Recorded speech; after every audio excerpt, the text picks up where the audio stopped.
नमस्कार दोस्तों, मेरे चैनल शुभ संस्कार पर आपका हार्दिक स्वागत है। दोस्तों, आज मैं आपके सामने लेकर आई हूँ वट सावित्री व्रत की कथा।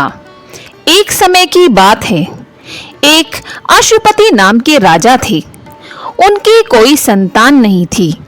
राजा ने संतान प्राप्ति के लिए अनेकों यज्ञ किए, जिसके फलस्वरूप उन्हें एक तेजस्वी कन्या की प्राप्ति हुई।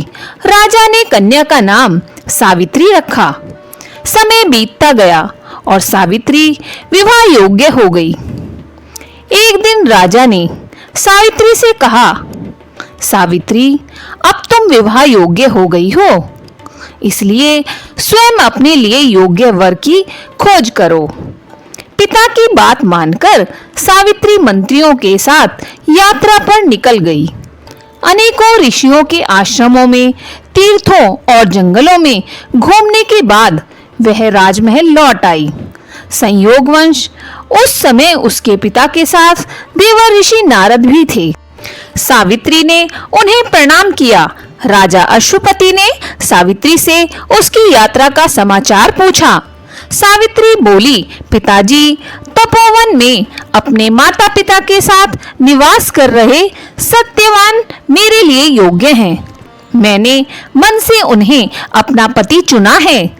सावित्री की बात सुनकर देवर्षि नारद चौंक उठे और बोले, राजन, सावित्री ने तो बहुत बड़ी भूल कर दी है। यह सुनकर अशुपति चिंतित हो गए और बोले, हे देवर्षि, सत्यवान में ऐसा कौन सा अवगुण है?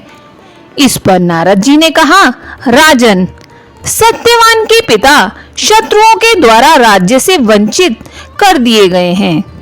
वह वन में तपस्वी जीवन व्यतीत कर रहे हैं और अपनी दृष्टि खो चुके हैं। राजन, सबसे बड़ी कमी यह है कि सत्यवान अल्पायु हैं। 12 वर्ष की आयु में से अब उसके पास केवल 1 वर्ष की आयु ही शेष रह गई है। नारद जी की बात सुनकर अशुपति ने सावित्री को समझाया कि वह किसी दूसरे उत्तम गुणों वाले पुरुष को अपने पति के रूप में चुन ले। सावित्री बोली, पिताजी, नारी अपने जीवन में केवल एक ही पति का वर्ण करती है। अब जो भी हो, मैं किसी दूसरे को अपने पति के रूप में स्वीकार नहीं कर सकती। पुत्री की हट के आगे पिता विवश हो गए और सावित्री का सत्यवान के साथ पूरे विधि विधान से विवाह करा दिया गया। विवाह के पश्चात सावित्री अपने पति और सास ससुर के साथ वन में रहने लगी। जैसे जैसे समय बीतता जा रहा था, सावित्री के मन में भय बढ़ता जा रहा था। नारद जी के कहे अनुसार जब उसके पति की आयु मात्र 4 दिन बची, तब सावित्री ने 3 दिन पहले से व्रत रखना प्रारंभ कर दिया। अंततः वह दिन भी आ चुका जब सत्यवान की मृत्यु निश्चित थी। चौथे दिन जब सत्यवान लकड़ियां लेने वन को जाने लगा, तब सावित्री बोली, हे नाथ, मैं भी आपके साथ वन को चलूंगी। सत्यवान के मना करने पर भी वह सास ससुर की आज्ञा लेकर अपने पति के साथ वन को चली गई। वन में सत्यवान ने जैसे ही पेड़ से लकड़ी काटना शुरू करा, उसके सर में असहनीय पीड़ा होने लगी और वह पेड़ से उतर गया। सावित्री समझ गई कि उसके पति का अंत समय निकट है, अतः उसने अपने पति का सर अपनी गोद में रख लिया। लेटने पर सत्यवान अचेत हो गया। सावित्री चुपचाप आंसू बहाती ईश्वर से प्रार्थना करने लगी। तभी उसे लाल वस्त्र पहने भयंकर आकृति वाला एक पुरुष दिखाई दिया। वह साक्षात यमराज थे। सावित्री बोली, महाराज, आप कौन हैं? यमराज ने उत्तर दिया, सावित्री, मैं यमराज हूँ और तुम्हारे पति के प्राण हरने आया हूँ।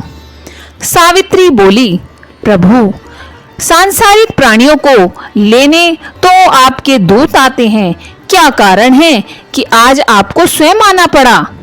यमराज ने उत्तर दिया, सावित्री सत्यवान धर्मात्मा तथा गुणों का सागर है। मेरे दूत इन्हें ले जाने के योग्य नहीं हैं, इसलिए मुझे स्वयं आना पड़ा।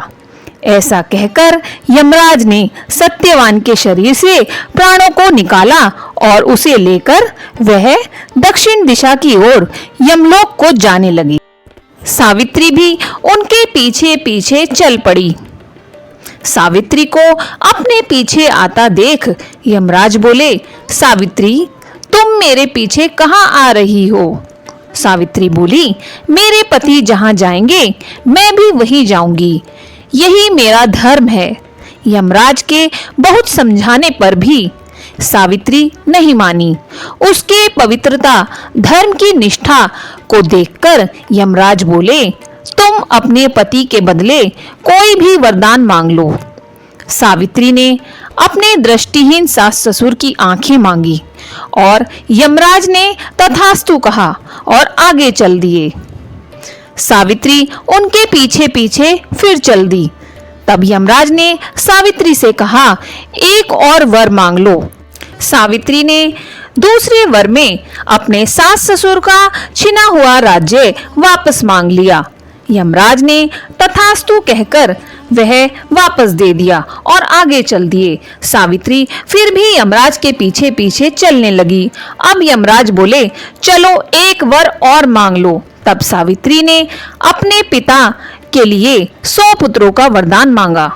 यमराज ने तथास्तु कहकर सावित्री को वापस लौटने को कहा, लेकिन सावित्री नहीं मानी और फिर भी उनके पीछे पीछे चल दी। अब यमराज बोले, सावित्री, तुम मुझसे अपने पति के प्राणों के अलावा कोई भी वरदान मांग लो।